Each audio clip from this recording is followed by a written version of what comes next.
Buongiorno e benvenuti nel giardino di Monfestino. Siamo poco oltre la metà di luglio, una nuova ondata di calore prevista in tutto il paese. La pianura padana ha superato i 40 gradi, qui in Appennino siamo tornati di nuovo a 37. Ci sono particolari fioriture, ci sono alcuni lavori che abbiamo fatto e ce ne sono alcuni invece che vedremo di fare insieme. Andiamo a guardare qualche fioritura. Guardate i Lilium gigli Stargazer, profumatissimi. Poi ci spostiamo verso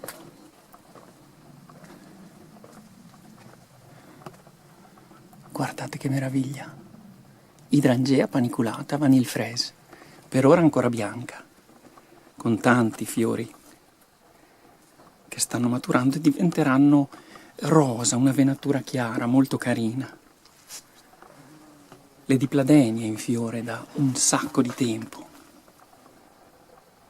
Rosa, rosse e anche bianche all'ingresso del giardino. Qui invece abbiamo fatto un lavoro in previsione dell'autunno. Abbiamo scavato una buca che ho coperto per evitare che i gatti ci andassero a fare i loro bisogni per un rododendro.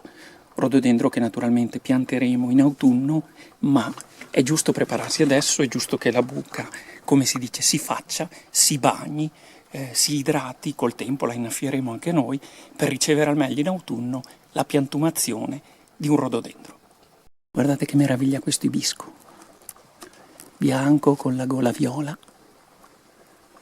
Abbiamo anche in fiore l'ibisco a fiore doppio.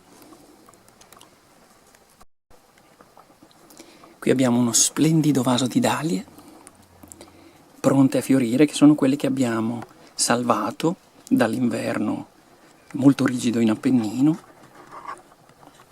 togliendole dal terreno, mettendole in carta al buio e all'asciutto e ripiantandole a marzo. E come vedete stanno molto bene.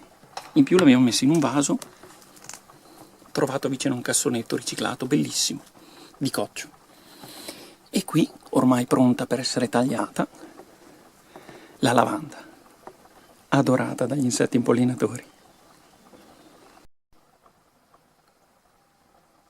Ma visto il caldo tremendo di oggi, il prossimo lavoro lo andremo a fare all'interno. È venuto il momento per fare un travaso, non di una pianta, ma di 8.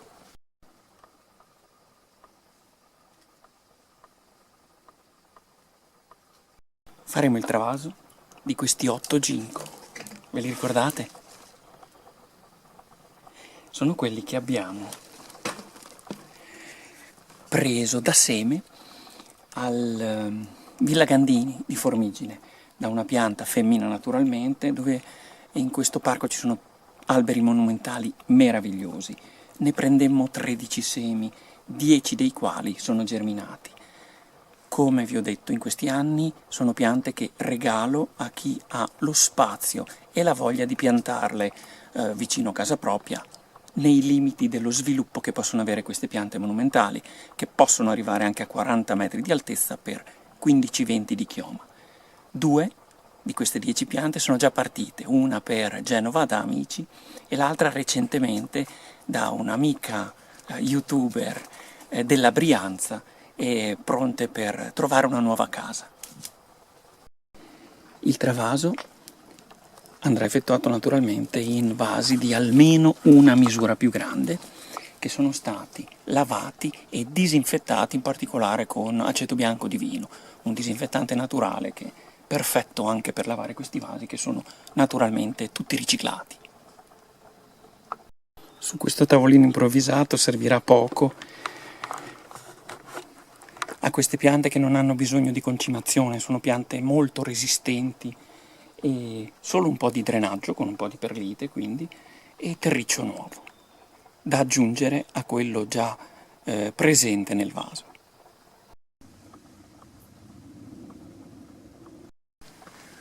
Guardate il vaso di una misura più grande, metteremo terriccio e perlite.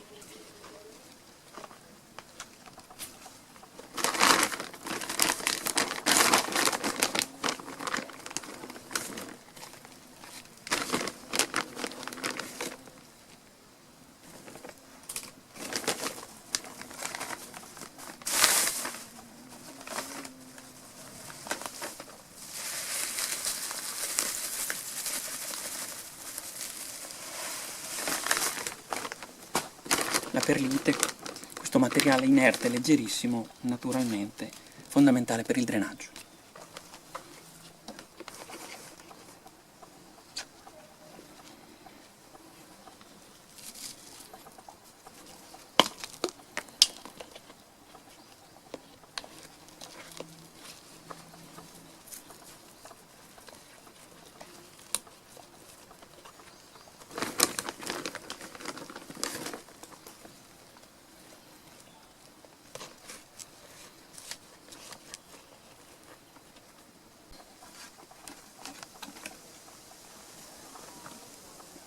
Facciamo un controllo dell'apparato radicale, se è veramente pronto assolutamente per il travaso. Guardate, le radici sono arrivate sul fondo, sono sane, turgide, però cominciano a non avere più spazio, quindi allarghiamo lo spazio, ampliamo la casa.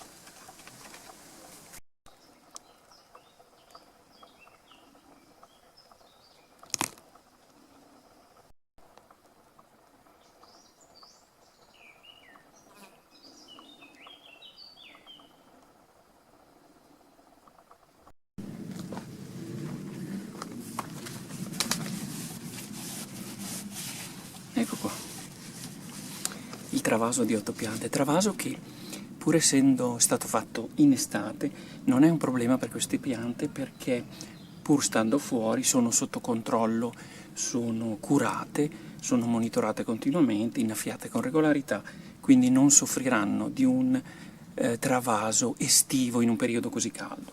Normalmente si fanno in autunno questi tipi di travasi, ma era il momento di farlo. Quindi io ed Alia vi ringraziamo per essere stati con noi e vi ricordiamo, qualunque giorno sia, rendetelo bello.